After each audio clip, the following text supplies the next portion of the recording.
আসসালামু আলাইকুম, সকলকে স্বাগতম জানাচ্ছি আনন্দ পোল্ট্রি অ্যান্ড হ্যাচারি এগ্রোফার্মের পক্ষ থেকে।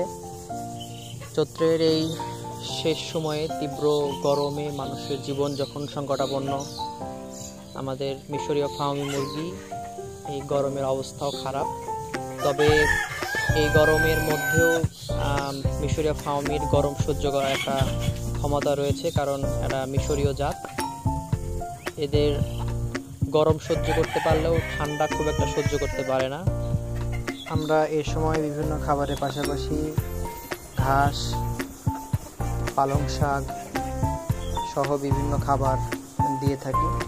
এতে করে তাদের খাবারের চাহিদা সাধারণ খাবারের পাশাপাশি পূর্ণ হয়ে থাকে।